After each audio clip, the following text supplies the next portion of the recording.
keep it going for German Eli, everybody. Fantastic.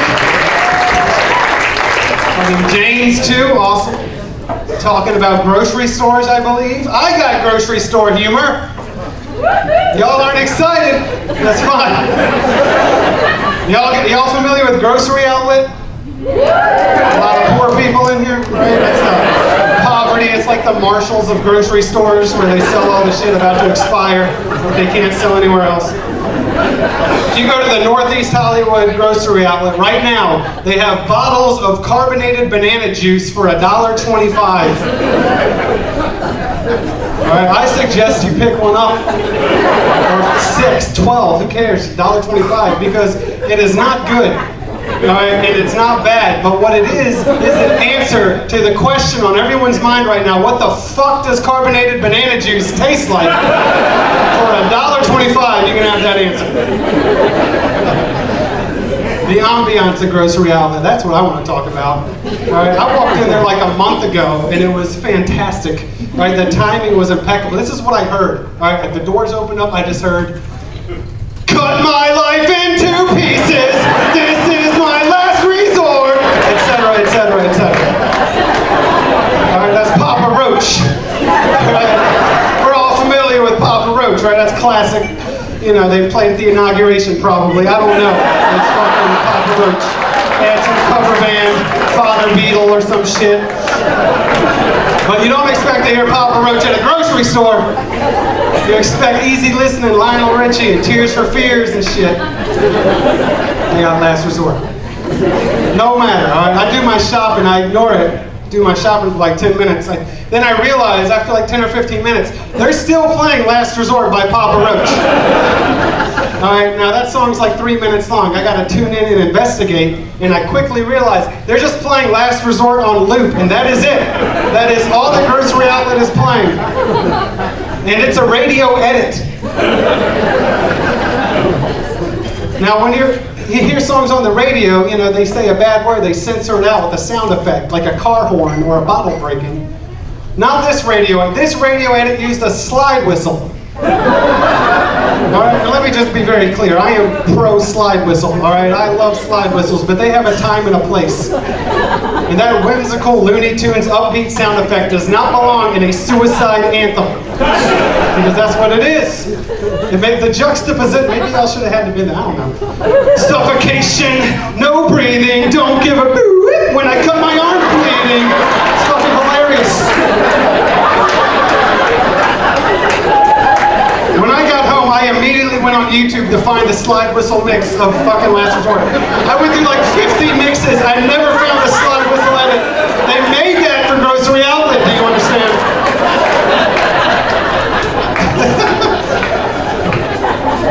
We're in a comedy club that's built on top of a marijuana dispensary right now. God damn. Life is good.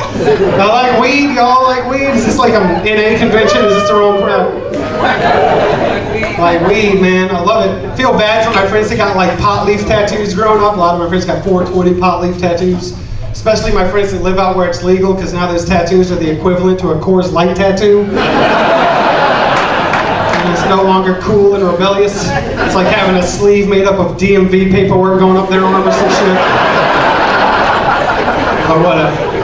Like weed. Weed out here is a little too strong though. I'm gonna fucking say it. It's too much. That killed the room quickly. Alright, it's just good enough. Alright, fine. I moved here from Virginia, alright, when I bought my first... No. I moved for a reason, alright? But I bought my first bag of weed, and I grew up smoking blunts. That's all we do in Virginia. Right? People out here don't smoke blunts, and I don't blame you. I see the technology with your bongs and vaporizers and dabs. Fucking dab, any dabbers in these those motherfuckers? They got like a blowtorch. It looks like they're gonna weld together a battleship, but it's like, oh, it's for weed, okay, whatever. I used to smoke crack, alright? I'm not trying to talk shit on y'all. So I bought my first bag of weed, and it was all neon green and sparkly, and I should have known it was too much, but I'm like, alright, I live by Lloyd Center, I'm new to the city, I'm gonna roll this up in a blunt, and I'm gonna walk downtown over the Burnside Bridge, and I'm gonna go to Powell's bookstore I've heard so much about, and buy a notebook to write in. That was my dream. Alright, I'm gonna smoke that blunt when I walk across the bridge. That's gonna be my full house fucking moment. Alright, for me, I romanticize this. So I rolled that blunt up and I got to the bridge and I lit it. And I hate to give you, I got so high story, but I walked off the same side of the bridge I walked onto. Like, that's literally how the story begins. I got turned around on a sidewalk. I eventually got to Powell's, but I forgot why I was there. So I just went to the children's section and started reading Goosebumps by R.L. Stine for like an hour. Y'all familiar with Goosebumps, right? It's fucking good. Oh, I think all right. The Haunted Mask, specifically. For like 45 minutes, I'm in this little red plastic chair surrounded by kids, just in that shit, almost done with the book. Security guard tapped me on the shoulder, very abrupt. He's like, "Sir, I'm gonna have to ask you to take that out of here." And I'm, I don't know what he's talking about. What do you mean? It's just a book. I'm all high as shit, being an asshole. It's your book, man. It's just a book. No, not the book, sir. This. And he pointed to his ear. And I realized I just left that blunt roach chilling behind my ear the whole time. All these like kids, they did not like that. Right, he didn't even give me a chance to respond. He's like, "You can keep the book, but we're getting out of here right now." That's right, keep the book, but we're out of here. And he ushered me out of the front door. And I kept the book. I kept the book. And I knew I'd found a new place to call home, because the first time I smoked your weed, it literally gave me goosebumps. Ta-da! Goosebumps punchline! Ha!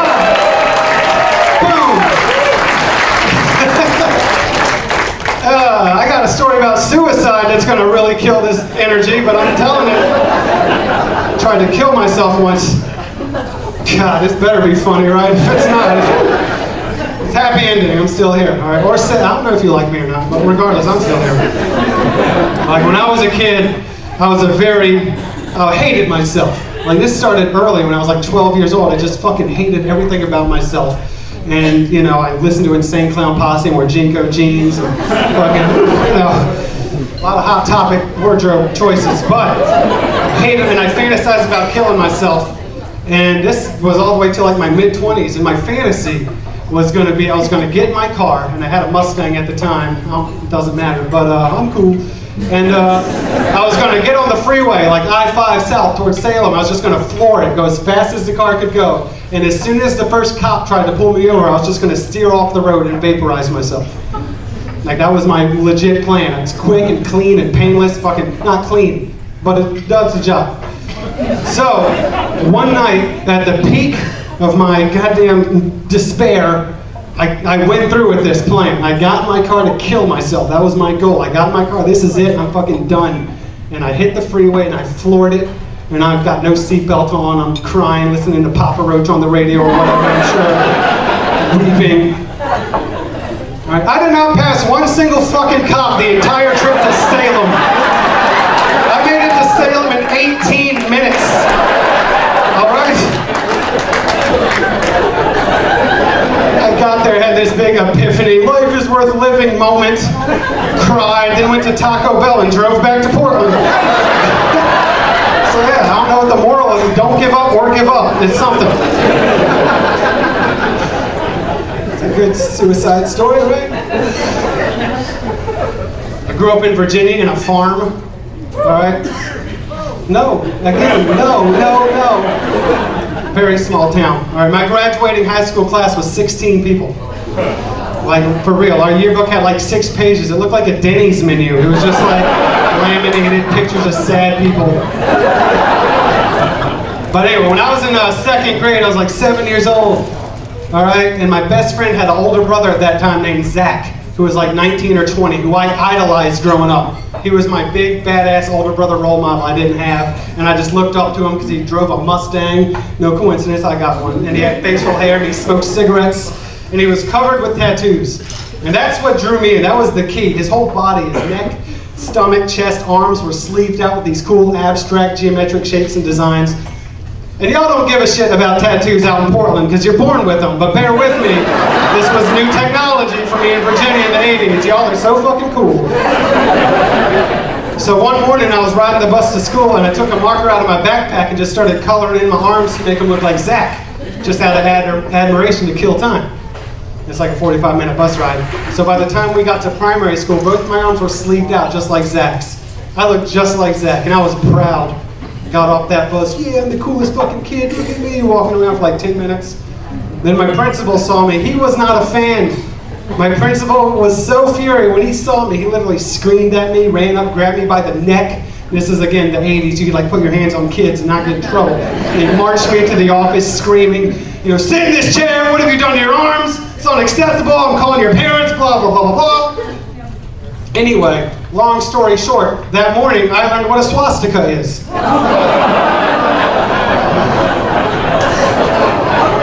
thank you. Yeah, apparently old Zach was a really cool white supremacist, and all those abstract geometric shapes tattooed on his body had a very specific meaning I was not aware of. So I walked into primary school with like 60 fucking swastikas going up and down my arms. Hey, look at me, like some children of the corn ginger hell piece running those fucking halls. Oh, Trump, or whatever they said. Right? The fucking swastika story. Did y'all have a good Christmas? Got no segues. Got nothing. I fly back home to Virginia every year for Christmas to see my family and everything. I love them. And this last Christmas was fun because on Christmas Day, it was like 2 o'clock in the morning. I was coming home from a friend's house, driving my dad's old white Buick back to the house.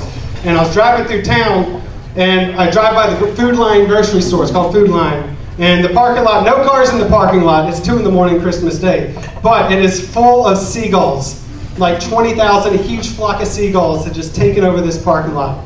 And I thought it would, I was high and it's 2 in the morning. And I thought, wouldn't it be a cool Christmas memory moment if I just slowly drove through them and made them all flutter out of the way? Like that'd be a cool visual to ring in the holidays, right? But I came in too hot. And these birds did not have a chance to react. So this last Christmas, on Christmas Day, I killed like 600 fucking seagulls in my dad's car.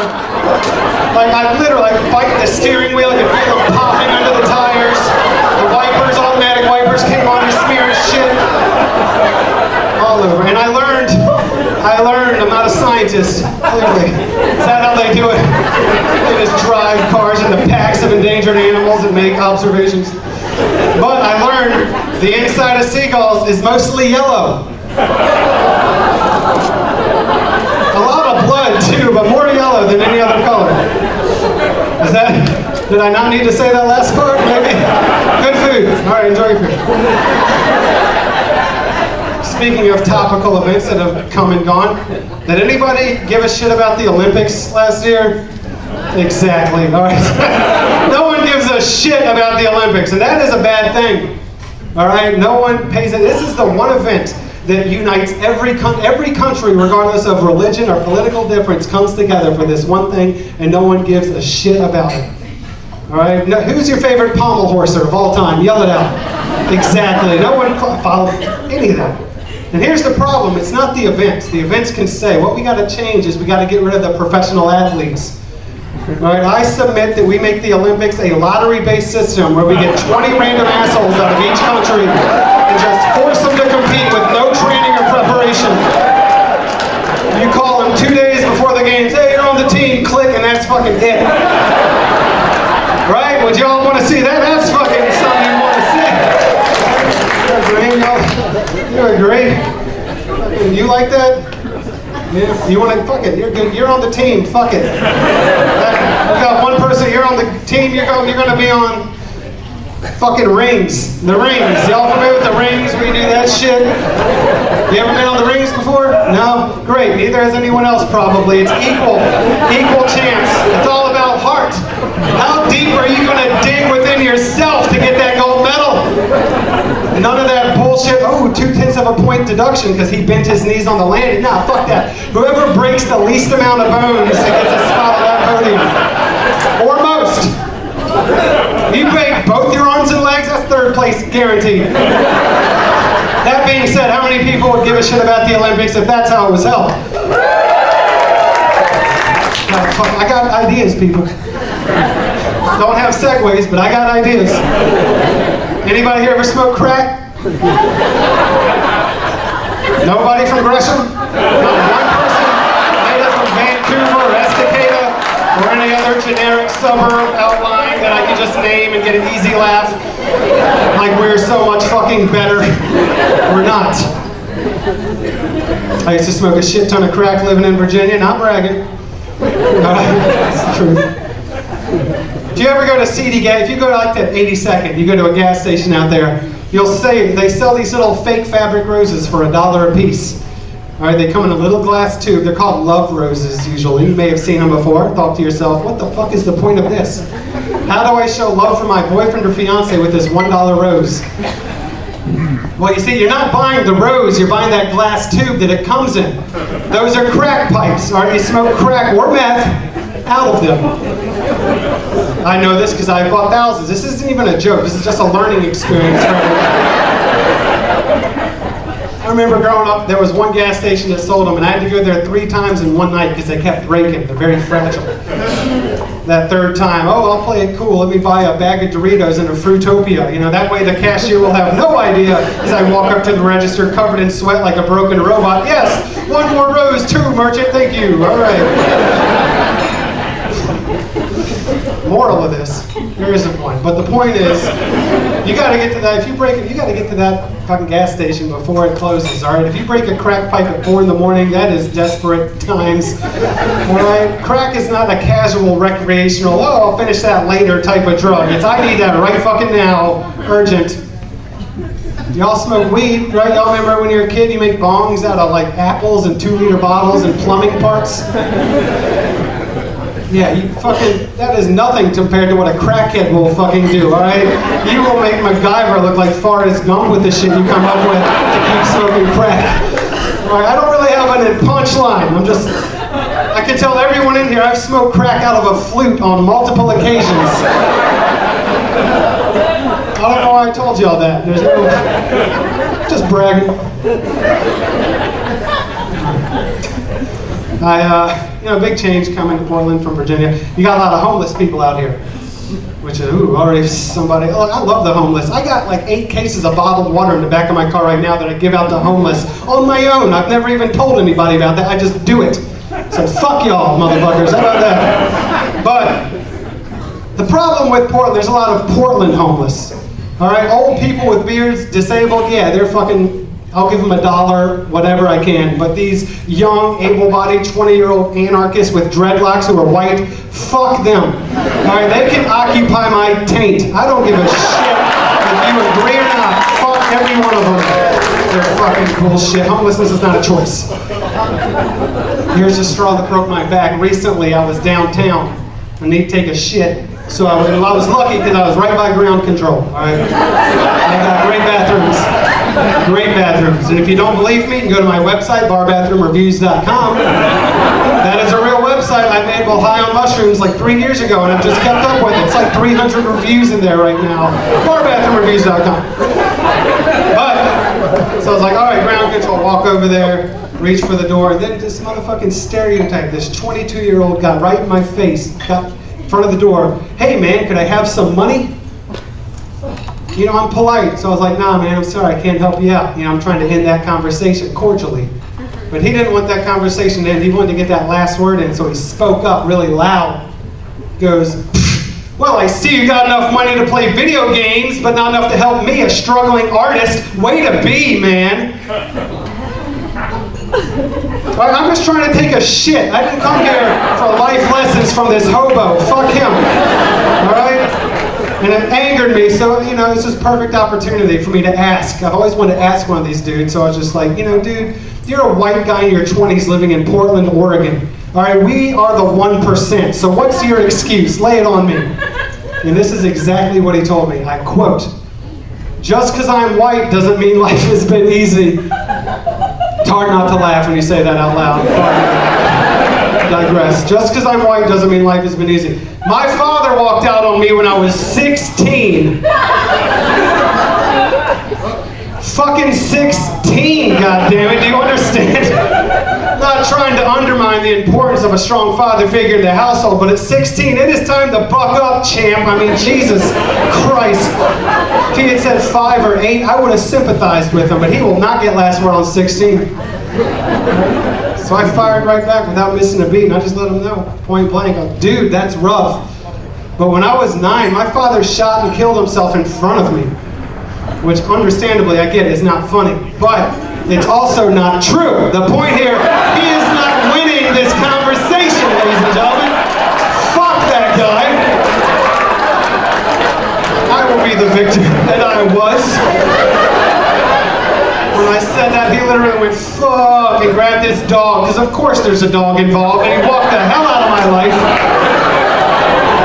I guarantee the next morning when he woke up, he looked in the mirror, shaved off his dreads, and found a fucking job. So you're welcome, Portland, one less of those assholes in the streets.